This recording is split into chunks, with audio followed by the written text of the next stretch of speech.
Hello friends, मैं प्रीति Sharma YouTube के पढ़ो बड़ो चैनल में आपका स्वागत करती हूँ। फ्रेंड्स, आज हमारा जो टॉपिक है समावेशी शिक्षा पे है और ये टॉपिक बहुत ही इम्पोर्टेंट है आपके जितने भी आप टीचिंग रिलेटेड एग्ज़ाम देंगे उनके लिए, सीटेट के लिए, टेट के लिए, सुपर टेट के लिए, आपकी केवीएस की वैकेंसी लगी है उसमें भी समावेशी शिक्षा का एक अपना इम्पोर्टेंस है। DSSB हो, NVS हो, मतलब नवोदय हो, किसी भी एग्ज़ाम में समावेशी शिक्षा से रिलेटेड कभी ना कभी क्वेश्चन बन ही जाते हैं। और देखा जाए तो सीटेट जो है आपकी सीटेट जो है 19 वाले एग्ज़ाम में, 18 वाले एग्ज़ाम में, 21 वाले एग्ज़ाम में लगातार समावेशी शिक्षा से क्वेश्चन बने हैं। तो आज हम समावेशी शिक्षा को इस क्लास में बहुत ही आसान तरीके से पढ़ेंगे, समझेंगे और वीडियो को आप पूरा देखिएगा ताकि आपको चीज़ें शुरू से लेकर अंत तक समावेशी शिक्षा के बारे में सारी जानकारियाँ मिल जाएं। ये किस अधिकार के अंतर्गत समावेशी शिक्षा को शामिल किया गया है, इसमें कौन कौन से बालक आ जाते हैं, इनकी पाठ्यचर्या क्या है, शिक्षक का समावेशी शिक्षा में क्या सभी सहभागिता है। तो इन सारी चीज़ों को जानने के लिए आप चैनल को पूरा देखिएगा और अगर पसंद आए तो लाइक कीजिएगा और भी लोगों तक शेयर कीजिए। जो बच्चे गवर्नमेंट टीचर की तैयारी कर रहे हैं या DLED कर रहे हैं या BEd कर रहे हैं, इनका ये एक बहुत ही इम्पॉर्टेंट टॉपिक है इनके सिलेबस में। तो चलिए आज की क्लास स्टार्ट करते हैं। तो देखिए, समावेशी शिक्षा जिसे हम इंक्लूसिव एजुकेशन भी कहते हैं, ठीक है। समावेशी शिक्षा का जो अर्थ बात करें कि समावेशी शिक्षा के अर्थ को या इस समावेशी शिक्षा का अर्थ क्या है, तो देखिए समावेशी शिक्षा के अर्थ की बात की जाए तो संस्कृत में इसे समावेश कहते हैं। अब देखिए संस्कृत का ये शब्द है, ठीक है, जिसे सम अर्थात सम का अर्थ हो गया समता या समानता और आवेशित अर्थात आकर्षित होना, ठीक है। और अगर यही बात अंग्रेजी में कहा जाए तो अंग्रेजी में इंक्लूसिव एजुकेशन कहते हैं, जिसका अर्थ है सम्मिलित करना। अर्थात कह सकते हैं कि समावेशी शिक्षा ऐसी शिक्षा व्यवस्था से है जिसमें समाज के सभी वर्ग के लोगों, चाहे वो शारीरिक रूप से भिन्न हों, कमज़ोर हों, मानसिक रूप से विच्छिन्न हों, कमज़ोर हों, या कह सकते हैं कि भिन्न हों, आर्थिक रूप से वो अक्षम हों, सामाजिक रूप से पिछड़े हों या अन्य रूप से विक्षिप्त बालक जो है सामान्य बच्चों के साथ, जो सामान्य बच्चे होते हैं उनके साथ ही क्या है, एक ही विद्यालय में या एक ही विद्यालय की एक ही कक्षा में एक साथ शिक्षा ग्रहण कर सकें, ठीक है। तो ये है सामाजिक शिक्षा समावेशी शिक्षा का मुख्य उद्देश्य या यही समावेशी शिक्षा है। अर्थात विभिन्न प्रकार के बालक, चाहे वो किसी भी रूप से डिसेबल हों, चाहे वो मानसिक रूप से हों, शारीरिक रूप से हों, बौद्धिक रूप से हों, आर्थिक रूप से हों, सामाजिक रूप से हों, किसी भी तरीके से विक्षिप्त बालक या समाज से कह सकते हैं पिछड़े बालक या कटे हुए बालक या डिसेबल बालक, इनको भी सामान्य बच्चों के साथ एक ही क्लास में, एक ही क्लासरूम में क्या करना है, शिक्षा प्रदान करना है। अच्छा, इसको क्यों शिक्षा में शामिल किया गया या शिक्षा के अधिकार में समावेशी शिक्षा को क्यों सम्मिलित किया गया? तो देखिए इसका उद्देश्य क्या है। इसका उद्देश्य ये है कि सामान्य बालकों के साथ अगर ये पढ़ेंगे तो इन बालकों में भी सामान्य भावना जागृत होगी। अर्थात ये बच्चे समाज से कट के न रहें या समाज से पिछड़ के न रहें या समाज से इनको अलग न किया जाए, अपितु सामान्य बालकों के साथ ही शिक्षा की धारा में इन्हें सम्मिलित किया जाए, जिससे कि इनके अंदर विभिन्नता के भाव न समाहित हो सकें, ठीक। आइए चलिए आगे भी देखते हैं कि क्या क्या कह रहा है समावेशी शिक्षा। तो कह रहा है कि समावेशी शिक्षा समता एवं समान अवसर के सिद्धांत पर क्या है, आधारित है। इसका जो है आधार ही क्या है, जो शिक्षा है वो समान और समता के शिक्षा बेस पे आधारित हो, ठीक है। जैसे कि दृष्टिबधिर, मूक बधिर, अर्थात जैसे कि कुछ बालक जो क्या होते हैं, आँख से कमज़ोर होते हैं, जो बालक गूंगे होते हैं, थोड़े मतलब कम सुनते हैं, तो इन बालकों को भी सामान्य बच्चों के साथ बैठाकर क्या करना है, शिक्षा प्रोवाइड करना है। अब देखिए इसमें भी आप जब हम इन सारे बालकों को सामान्य क्लास में हम बैठाते हैं तो इनके लिए कुछ शिक्षकों को कुछ मतलब कि उनके अंदर उनको एक कुछ अलग सा उनको टेक्निक शिक्षा में उनको सम्मिलित करना चाहिए, या उनको वो प्रशिक्षित हों कि इन बालकों को भी सामान्य बालकों के साथ किस तरह से हमें एक साथ रहकर पढ़ाना है। जैसे कि मान लीजिए जिन बच्चों को कम दिखता है तो उनको क्या करेंगे, उनको क्लास में हमेशा सदैव आगे बैठाएंगे।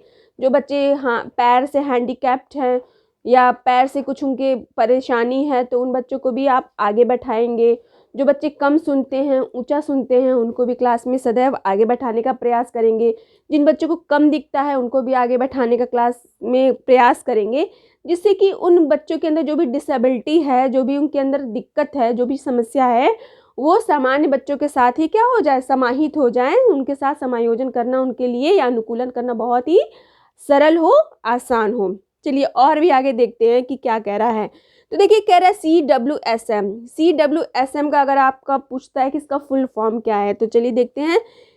CWSM का फुल फॉर्म है चिल्ड्रेन विथ स्पेशल नीड, अर्थात हिंदी में बात की जाए तो विशिष्ट आवश्यकता वाले जो बालक होते हैं, इसे ही हम क्या कहते हैं, CWSM। ठीक, तो एग्जाम में ये भी आपके आ सकता है कि शॉर्ट्स का फुल फॉर्म। ठीक, आइए आगे देखते हैं कि भारतीय संविधान के अनुच्छेद 21A में, भारतीय संविधान के किस अनुच्छेद में, ये बहुत ही इंपॉर्टेंट है आपके एग्जाम के पॉइंट ऑफ व्यू से, किस अनुच्छेद में, 21A में क्या कह रहा है कि 6 से 14 वर्ष के जो बालक हैं, 6 से 14 वर्ष के जो छात्र हैं, उन्हें निःशुल्क और अनिवार्य शिक्षा क्या की जाए, प्रदान की जाए। ऐसे 6 से 14 वर्ष के तक के बालक क्या कर सकते हैं, भारत में निःशुल्क और अनिवार्य शिक्षा प्राप्त करने का उन्हें अधिकार है। ठीक, आ जाइए नेक्स्ट पॉइंट जो है हमारा 86वें संविधान संशोधन अधिनियम के अंतर्गत ये किस अधिकार में शामिल किया गया है, तो शिक्षा के मौलिक अधिकार में इसे शामिल किया गया है 86वें संविधान संशोधन अधिनियम के अंतर्गत। ठीक, आइए फिर देखते हैं कि RTE 2009 अर्थात शिक्षा का अधिकार, राइट टू एजुकेशन की बात कर रहे हैं।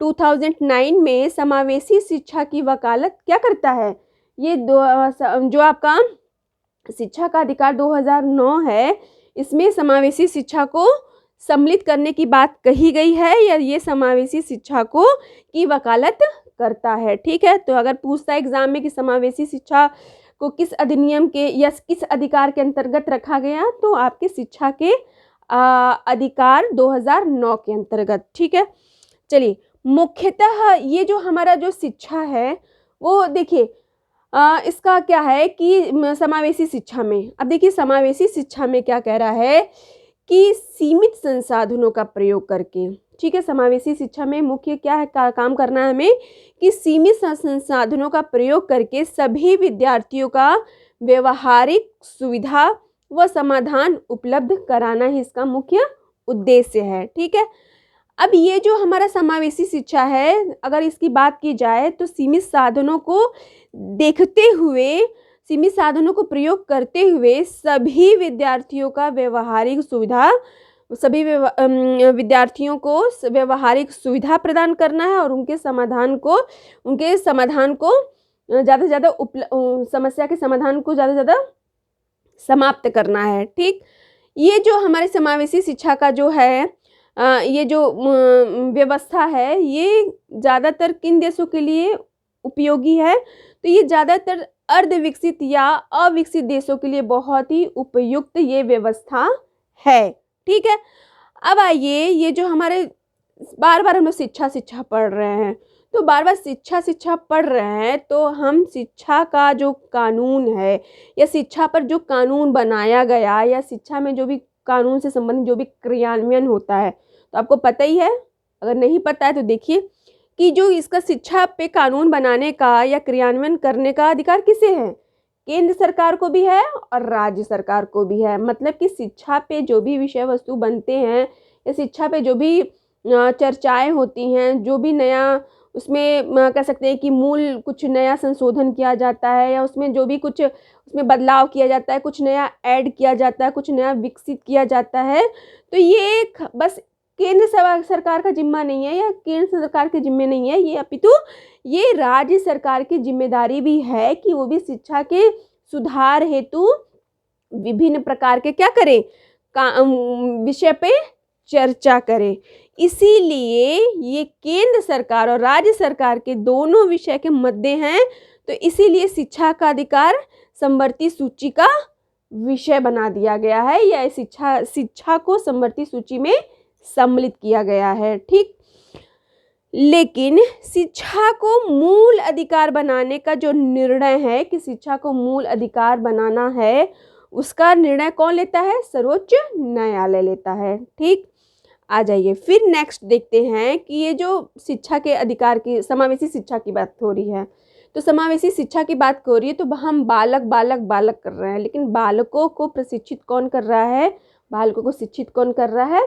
शिक्षक कर रहा है। तो शिक्षकों के लिए भी कुछ नियम और कानून हैं, जिसे हम आगे देखते हैं कि एक समावेशी कक्षा में क्या कर सकते हैं। आइए थोड़ा सा ये भी देख लेते हैं कि शिक्षक को यह विश्वास होना चाहिए कि प्रत्येक बच्चे में अपनी योग्यता एवं शक्ति के अनुसार सीखने की क्षमता हो। ठीक है, क्षमता हो अर्थात शिक्षक को क्या होना चाहिए? ये विश्वास होना चाहिए, शिक्षक के अंदर ये दृढ़ निश्चय होना चाहिए, शिक्षक के अंदर ये गुण होने चाहिए कि प्रत्येक बालक, जैसे कि हम अक्सर आपको बताते रहते हैं कि हर एक बालक में क्या होता है, विशिष्ट कुछ गुण होते हैं और कुछ न कुछ उसमें विषमताएं भी होती हैं, या उसमें कुछ कह सकते हैं कि दोष भी होते हैं। तो वही कह रहा है यहाँ पे, वही बात कह रहा है कि शिक्षकों को यह विश्वास होना चाहिए कि प्रत्येक बच्चे में अपनी योग्यताओं एवं शक्तियों के अनुसार सीखने की क्या होती है? क्षमता होती है। ये शिक्षक के ऊपर डिपेंड करता है कि वो किन किन टेक्निक का प्रयोग करके, किन किन कह सकते हैं कि विधि, प्रविधि, युक्ति, सिद्धांत, सूत्र, है ना, कौशल का प्रयोग करके वो बच्चों को सामान्य धारा से रिलेट कर सके। अब देखिए दूसरी बात क्या कह रहा है कि एक समावेशी कक्षा में एक शिक्षक को विशिष्ट शैक्षिक योजनाओं को सक्रिय रूप से तैयार करना चाहिए। अर्थात जब भी समावेशी शिक्षा की शुरुआत की जाए, जब भी समावेशी शिक्षा प्रदान की जाए, तो क्या किया जाए? कक्षा में शिक्षक को विशिष्ट शैक्षिक योजनाओं को, कोई भी कार्य करते हैं तो उसके पहले योजना बनाते हैं, प्लान बनाते हैं, तो वही कह रहा है कि योजनाओं को सक्रिय रूप से तैयार करना चाहिए, अर्थात उसको प्रोसेस में तैयार करके लाना भी चाहिए, तभी हमारा समावेशी शिक्षा का मुख्य उद्देश्य मुख्य जो है समावेशी शिक्षा का मूल जो है उद्देश्य सार्थक हो सकता है। ठीक है, तो ये है कुछ समावेशी शिक्षा से संबंधित मुख्य बातें जो आपके एग्ज़ाम में बहुत ही इम्पोर्टेंट है, आए जाने वाला एक प्रमुख टॉपिक है। तो बहुत ही आसान, बस थोड़ा सा समझना आपके लिए ज़रूरी है। तो इतना आसान नहीं है जब आपके क्वेश्चन बनते हैं सेंट्रल के, या कह सकते हैं कि स्टेट लेवल के, तो थोड़ा सा वो सीधा क्वेश्चन पूछते हैं, लेकिन सेंट्रल के चाहे आपका सीटेट हो, चाहे KVS हो, चाहे वो DSSB हो, कोई भी हो, NVS हो, उसमें जो क्वेश्चन बनते हैं वो इतने आसानी से नहीं बनते हैं। वो उसका मूल जो निचोड़ है वो उससे संबंधित घुमा के भी क्वेश्चन पूछते हैं। तो चीज़ों को आपको समझना ज़रूरी है। अगर आप समझ लिए तो क्वेश्चन किसी भी तरीके से देता है तो आप आसानी से उसको कर सकते हैं, आसानी से उस पर अपना माइंड फोकस कर सकते हैं। ठीक, तो अगर वीडियो समझ में आ रहा है तो उसको शेयर कीजिए और भी दोस्तों तक, और लाइक कीजिए, और अगर नहीं समझ में आ रहा है या कोई दिक्कत है तो कमेंट कीजिए। और हमें एक मोटिवेशनल, हमें भी नए जो हम आपके लिए अच्छे टॉपिक लेके आते हैं, उसका भी हमें एक सार्थक कुछ उससे मोटिवेशन मिले, जिससे कि जो कार्य हो रहा है आप लोग के सहयोग के लिए वो निरंतर ऐसे ही चलता रहे। तो चैनल पे बने रहें। तब तक के लिए नमस्कार, धन्यवाद, जय हिंद, जय भारत।